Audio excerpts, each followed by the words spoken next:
दोस्तों, कई धर्म ऐसे हैं जो पुनर्जन्म पर विश्वास रखते हैं, लेकिन कई धर्म आज भी ऐसे हैं जो पुनर्जन्म पर विश्वास नहीं रखते हैं। पुनर्जन्म को लेकर कई शोध, कई रिसर्च हुए हैं, लेकिन वैज्ञानिक तौर पर आज तक पुनर्जन्म को मान्यता नहीं मिल पाई है। लेकिन समय समय पर ऐसी घटनाएं सामने आती रहती हैं जो पुनर्जन्म पर विश्वास करने को मजबूर कर देती हैं। आज हम आपको जो सच्ची घटना सुनाने जा रहे हैं, ये भी एक ऐसी से पुनर्जन्म को लेकर एक बिल्कुल सच्ची घटना है।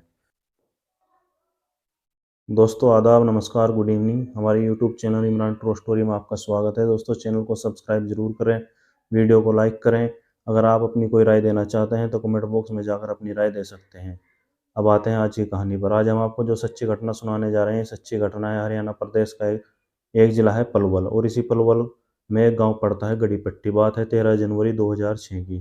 13 जनवरी 2006 को गड़ीपट्टी गाँव में ही राजेश के यहाँ एक बच्चे का जन्म होता है, जिसका नाम राहुल रखा जाता है। राहुल के जन्म के बाद माता पिता खुशियां मनाते हैं, मिठाई बांटते हैं।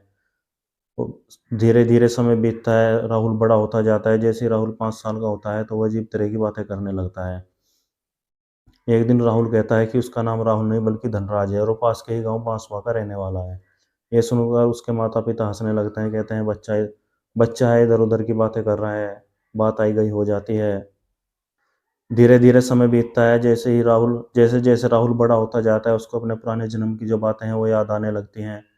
बताया जाता है कि जैसे ही राहुल 10 से 12 साल का होता है तो वो एक दिन कहता है कि उसका नाम राहुल नहीं बल्कि धनराज है, और वह एक पास के ही गांव बांसवा का रहने वाला है, जहां उसकी एक पत्नी और 5 बच्चे रहते हैं। और बताता है कि वो एक दिन चंडीगढ़ से अपने गांव बांसवा आ रहा था, और रास्ते में उसका एक्सीडेंट हो जाता है, जिसमें उसकी मौके पर ही मौत हो जाती है। मौत के बाद वो कहता है कि वो 10 सालों तक इधर उधर भटकता रहता है। 10 सालों के अंदर कई परिवारों में शामिल होने की कोशिश करता है, लेकिन उसको उसमें नाकामी मिलती है। और ठीक 10 साल के बाद वह राजेश के यहाँ जन्म लेता है।